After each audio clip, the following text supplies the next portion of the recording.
It's Ash Wednesday today.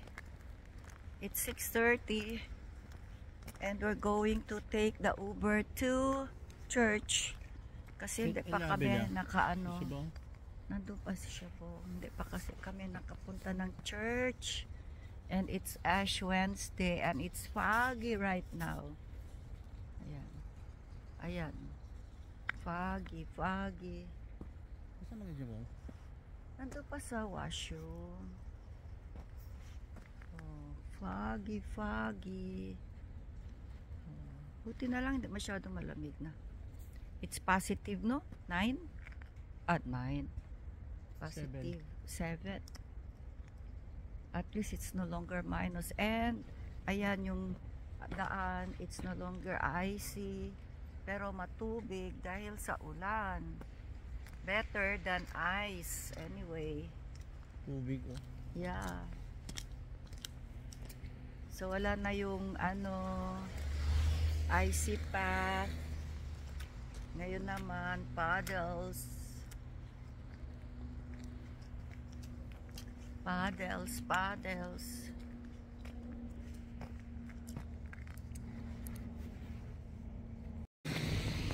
Great Toyota.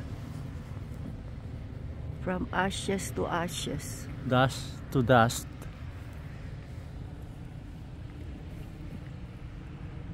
Wow, they have... Oh, here comes our Uber. Is that our Uber? Yeah, it's the one.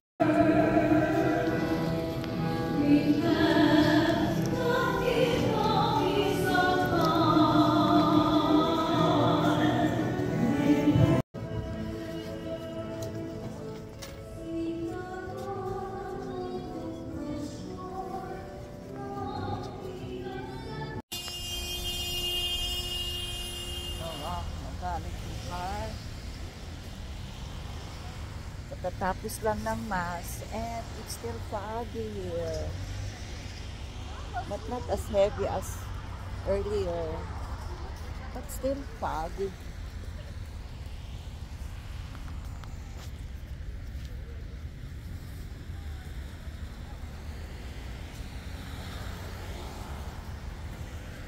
Ash Wednesday, March 5, 7 p.m. mass.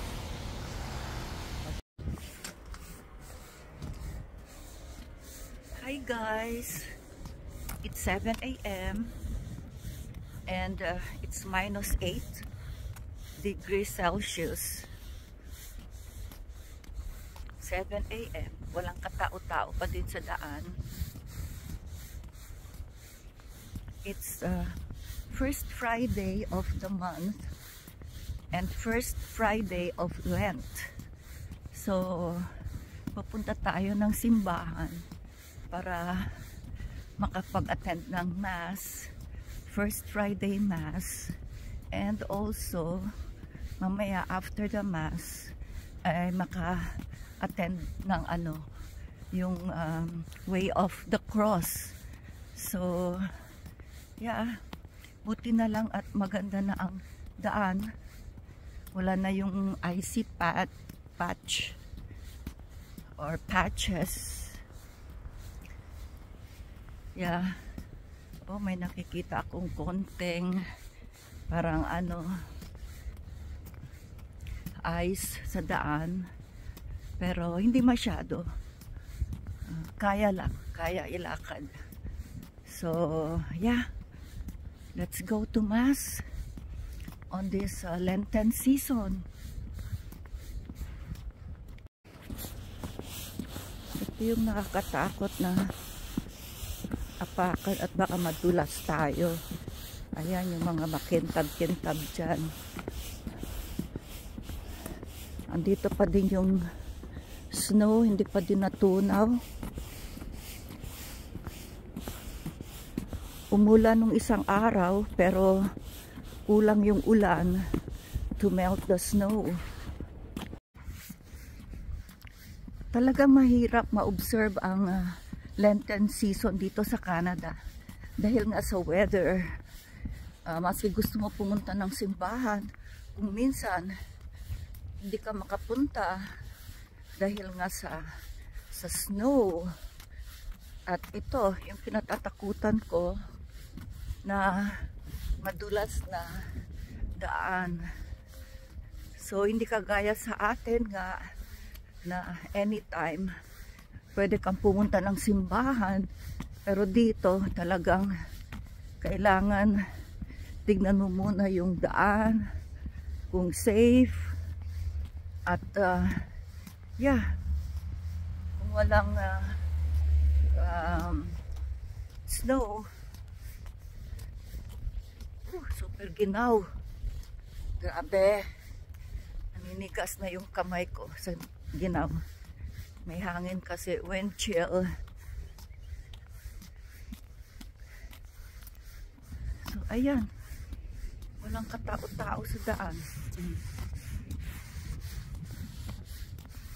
And it's 7 o'clock in the morning. Past 7 in the morning. It's Basura Day today.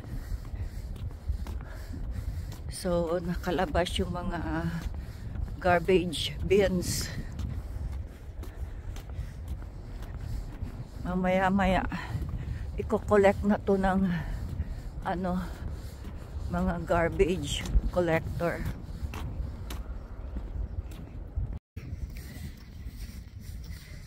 Medyo malakas ang hangin, so sana matunaw na tong snow.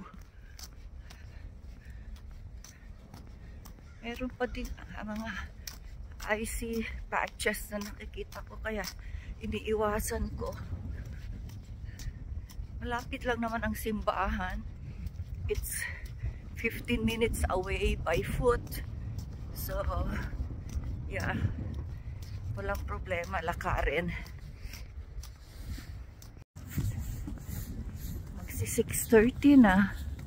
Buti na lang at timing ang dating ko.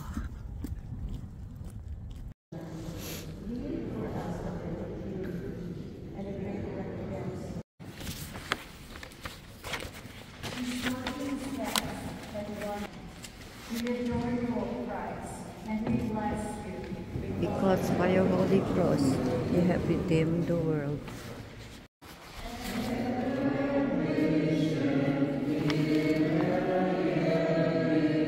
Because by your holy cross you have redeemed the world.